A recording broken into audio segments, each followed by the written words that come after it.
घर का झगड़ा शुरू किससे होता है? किसी के घर का झगड़ा स्त्री से शुरू होता है और किसी के घर का झगड़ा पुरुष से होता है। मैं केवल यहाँ दोनों को ये निवेदन करूँगा कि यदि पुरुष झगड़ा शुरू करता है तो जब आपको पता है कि मेरे पति की ओर से झगड़ा होता है तो फिर आप उस झगड़े की आग में घी क्यों डालती हो? आग तब ही भड़कती है जब उसमें घी हो। यदि घी नहीं होगा तो आग बुझ जाएगी। यदि पति आग लगा रहा है तो पत्नी को चुप रहना चाहिए। आप चुप रहेंगी, झगड़ा शुरू तो होगा पर आगे बढ़ेगा नहीं, खत्म हो जाएगा। और यदि स्त्री आग लगा रही है, स्त्री झगड़ा कर रही है, तो पुरुष को समझदारी का परिचय देना होगा, आपको चुप रहना होगा। यदि गृहस्थी को बचाना है तो दो में से एक को समझदार होना ही पड़ेगा। दोनों मूर्ख हुए तब तो गृहस्थी चल ही नहीं सकती। चलेगी बताइए?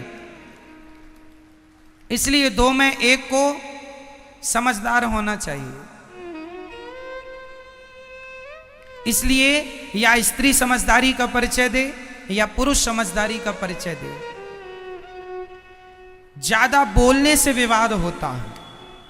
गृहस्थों में आप बहुत गंभीरता से विचार करेंगे तो आप इस नतीजे पर पहुंचेंगे कि ज्यादा बोलने से विवाद होता है। ज्यादा ना बोला करिए और रिश्तेदारों से भी ज्यादा बातें ना किया करिए।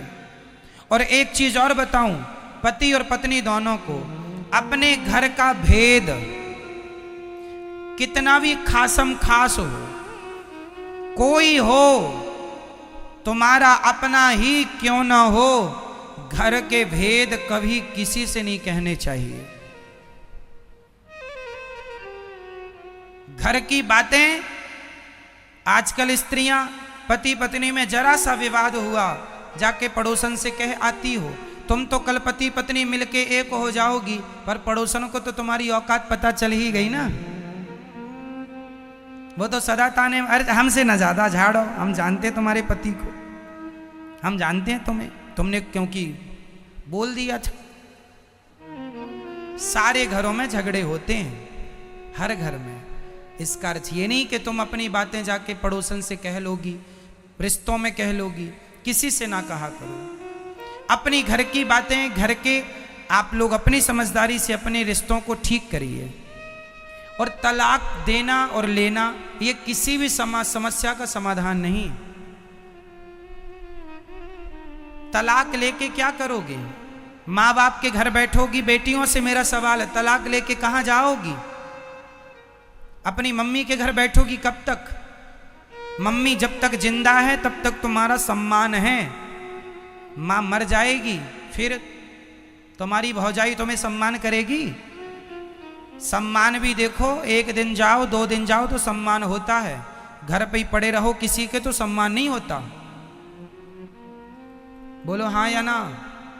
साल में एक बार के लिए घर में भाभी आ जाए, भौजाई आ जाए, ननंद आ जाए तो भाभी भी सम्मान, आओ दीदी, आओ दीदी, आओ बहन। और 2-4 महीने के लिए बोल दे जाऊंगी नहीं तो टेंशन हो जाती, यहीं खाएगी अब। इसलिए मैया बाद में लड़ लेना अपनी भौजाई से। अभी सुन लो, केवल कुल मिला के बात यह है, मैं सारी यहां बेटियों से बात करना चाहता हूं, बहुओं से। कई बार बहुएं अपनी माँ के कहने से अपने पति को छोड़ देती हैं। माँ ने कहा तेरी ससुराल अच्छी नहीं है, पति लड़ता रहता, आजा, हम जिंदा हैं, हम तेरा पेट भरेंगे। ये मम्मियों को पता नहीं कब अक्ल आएगी। बेटियां बताओ, आपसे सवाल है, बेटी अपने पति के साथ सुखी रह सकती है कि अपनी माँ के साथ? ज्यादा सुख उसे माँ दे सकती है या उसका पति? जोर से। एक स्त्री का माँ के साथ रहना उचित है या खुद के पति के साथ रहना जायज है? कहाँ रहना चाहिए? बोलो मेरी माँ। अरे सिर ना हिलाओ, बोलो मेरी माँ। किसके साथ? नहीं निकल रही है आवाज। किसके साथ? मां के साथ, पति के साथ। हर स्त्री की भलाई पति के साथ रहने में है, ना कि मां के साथ रहने में। तुम पति को छोड़ के मां के साथ, तुम्हें ज्यादा अपनी मां की गर्मी है ना कि मेरी मां, मेरे मायके में तो सब कुछ है। हम कोई भीख थोड़ी मांगते थे, हम तो 56 भोग खाते थे। तो तुम्हें भी 56 भोग तब तक ही मिलेंगे जब तक मां जिंदा है। मां मर जाएगी, कुत्तों सी जिंदगी जीना पड़ेगा। हाँ या ना? फिर इसलिए अपनी भलाई चाहती हो तो अपने पति की बात मानो, अपनी मां की नहीं। जिन जिन बेटियों ने अपनी मां की बात मानी, शादी के बाद उनका घर उजड़ा है। शादी के बाद लड़की को अपने पति की बात माननी चाहिए। यदि अपने माँ बाप की बात मानेगी तो मैं लिख के दे दूंगा स्टाम्प पेपर में, जो लड़की अपने माँ बाप की बात मानेगी उसका घर कभी बस ही नहीं सकता, चाहे वो कितनी भी समझदार क्यों ना हो। माँ बाप के हिसाब से घरों में बाग नहीं लगेगा, आग लगेगी। इसका एक जीता जागता मैं उदाहरण दे सकता हूं आपको, कहो तो दे दूं? दे दूं? तो सुनो, ये कथा मैंने एक दिन सुनाई थी, पर इस मुद्दे पर नहीं सुनाई, इसलिए इस मुद्दे पर दोहरा देता हूं। महाभारत का युद्ध एक लड़की के पिता के कारण हुआ है। कौन है वो लड़की और कौन है वो पिता? सुन लो। महाराज शांतनु मत्स्यगंधा पर मोहित हो गए। कथा हमने सुनाई थी, केवल स्मरण कराएंगे आपको, समय पूरी सुनाने का नहीं है। केवल इतिहास से हम आपका परिचय कराएंगे कि जिस लड़की ने अपने माँ बाप की बात मानी उसके जीवन में परिणाम क्या हुआ। महाभारत की जननी कौन है आज मैं आपको स्पष्ट कर देता हूं। भीष्म पितामह गंगा पुत्र हो चुके थे। शांतनु का एक बेटा था, 14 साल की उम्र थी। भीष्म पितामह की उम्र कितनी थी? 14 साल का छोरा था भीष्म पितामह की उम्र। ये गंगा पुत्र थे। शांतनु गंगा जा चुकी थी, अपनी पत्नी के वियोग में ये तड़पते थे। एक दिन एक महिला इन्हें मिल गई, बड़ी सुंदर थी, उनसे विवाह करने का मन हुआ। उसका नाम था सत्यवती। मत्स्यगंधा भी कहते हैं, योजन गंधा भी कहते हैं। कई योजन तक उनके शरीर से खुशबू निकलती है, इसलिए योजन गंधा भी कहते हैं। ठीक है, मछली की गंध आती थी इसलिए मत्स्यगंधा भी कहते हैं। सत्यवती नाम है। सत्यवती एक केवट की बेटी थी। कथा हमने उस दिन विस्तार से सुनाई थी। तो केवट मतलब लड़की का बाप। चलो, अब लड़की का बाप चला हस्तिनापुर। हस्तिनापुर में महाराज शांतनु राजा थे। शांतनु तो अंदर थे। भेंट हो गई भीष्म पितामह से। उस समय भीष्म पितामह की उम्र कितनी थी? 14 साल के बच्चे से भेंट हो गई। तो जो लड़की का पिता मतलब मत्स्यगंधा का, सत्यवती के पिता जो केवट थे, उन्होंने कहा, एक लड़की के बाप की दास्ता कह रहा हूं। उस व्यक्ति ने कहा, लड़की के पिता ने कहा कि कहो कुमार, राजकुमार, तुम्हारे पिता का दिल मेरी बेटी में आया है, शादी करना चाहते हैं। तो राजकुमार ने कहा, भीष्म पितामह ने कहा, जब मेरे पिता का निर्णय है और आपका निर्णय है तो आप देख लो। तो लड़की के पिता ने कहा कि मैं शादी तो कर दूंगा, पर मेरी बेटी तो इस घर में नौकरानी बन के रहेगी। क्यों? क्यों नौकरानी बनेगी? भीष्म पितामह ने पूछा। तो लड़की के पिता ने कहा, आप तो राजा के पहले बेटे हो, राजा तो आप ही बनोगे, और हमारी बेटी का जो बेटा होगा उसकी तो कोई पूछ नहीं होगी। तो भीष्म पितामह ने तुरंत प्रतिज्ञा की, मेरे पिता की खुशी यदि इस महिला से है तो मैं आपको वचन देता हूं कि मैं कभी विवाह नहीं करूंगा, मैं कभी विवाह नहीं करूंगा और इस गद्दी पर आपकी बेटी से उत्पन्न हुआ बेटा ही बैठेगा। ये देवताओं को साक्षी मानकर 14 साल के बेटे ने प्रतिज्ञा कर ली। इसी का नाम है भीष्म प्रतिज्ञा। अब सुनो, सत्यवती के बेटे हुए, उनके कोई संतान नहीं हुई। फिर संतानें व्यास जी के द्वारा हुई। धृतराष्ट्र, पांडु धृतराष्ट्र बैठे सत्ता पे और धृतराष्ट्र को पुत्र। यदि भीष्म पितामह उस गद्दी पर बैठते तो महाभारत का कभी युद्ध होता? हमेशा लड़की के माता पिता अपनी बेटी का भविष्य बनाने के चक्कर में वो ये भूल जाते हैं कि इनके ससुराल में किसकी हानि हो रही है, किसका भला हो रहा। वो केवल अपनी बेटी का भला देखते हैं। और तुम बेटियों को अपने पति का भला सोचना चाहिए कि आपके पति का जिसमें भला हो, आपका जिसमें भला हो, वो निर्णय आपको लो। क्योंकि ससुराल पक्ष, जो मायका पक्ष होता है, वो हमेशा एक ही तरफ से वो निर्णय देंगे जिसमें केवल आपकी भलाई है। यदि उस लड़की के पिता ने ये देखा होता कि राज्य की भलाई किसमें है तो वो ये कभी संकल्प ना दिलाते, फिर भीष्म पितामह राजा बनते। और भीष्म पितामह राजा बनते तो महाभारत जैसी स्थिति कभी उत्पन्न ना होती।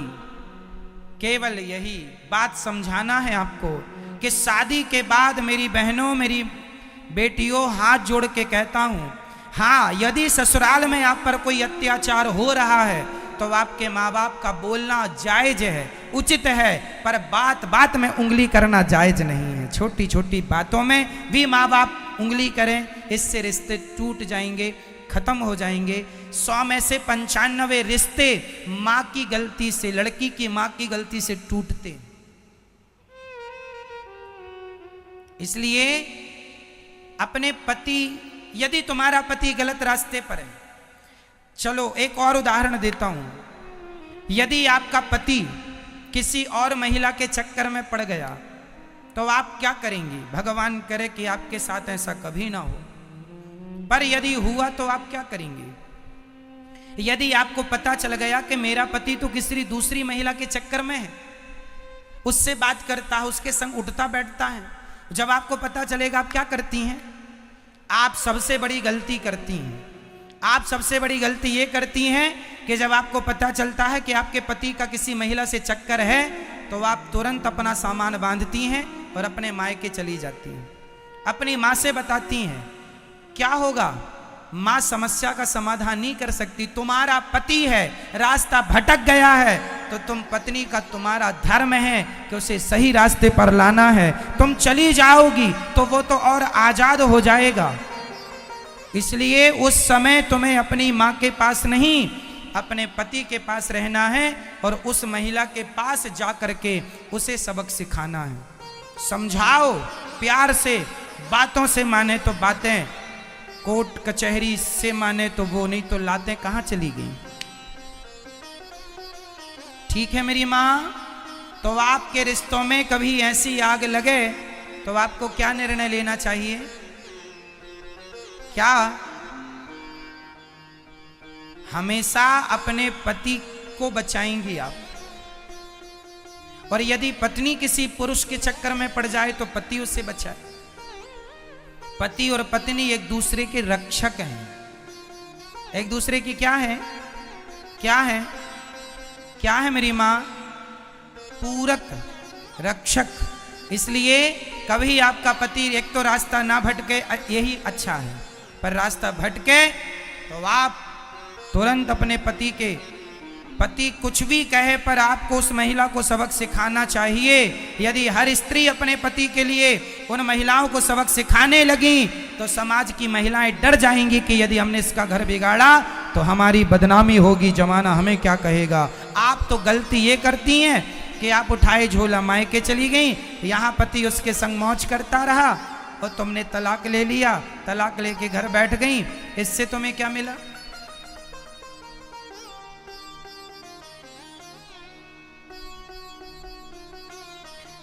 तुम्हें ऐसे आदमी के संग रहना है नहीं रहना वो अलग विषय है, बाद में सोच लेंगे। पर अभी तो उसे वो आज के जमाने में न मैया कुछ स्त्रियां ये धंधा करती हैं पुरुषों को फंसाने का। हो सकता है तुम्हारा पति भी उसका शिकार हो चुका हो। आजकल मार्केट में ये बड़ा धंधा चल रहा है।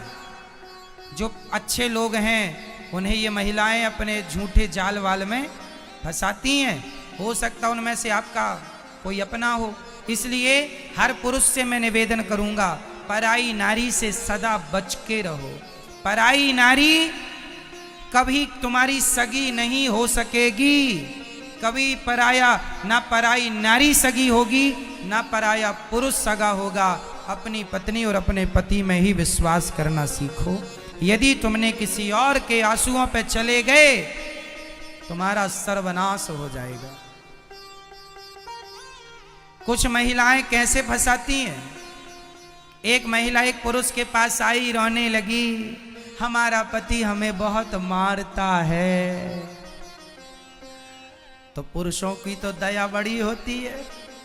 अच्छा बहुत मारता, आओ हमारे पास बैठो, कॉफी पियो, चाय पियो। अब वो नारी ने क्या किया, ऐसे कॉफी चाय पीते पीते ये उसके संग रहने लगा। बड़ा वो रोए कि हमारा मारता, हमें तो प्यार ही नहीं करता। तो ये बैठा सबका ठेका लेके कि मैं करूंगा तेरे से प्यार, अब तेरा पति तो करता नहीं है। और ये इस चक्कर में बेचारा बड़ा दयालु बन रहा, अपना विनाश कर रहा। इसकी पत्नी को पता चला, इसने देख लिया कि ये तो दूसरी महिला के संग बैठा है। तो इसकी पत्नी ने तुरंत कहा, कौन है ये? बोलता है मैंने बड़ा धर्म किया है, बड़ा पुण्य किया है। कौन सा पुण्य कर दिया तुमने?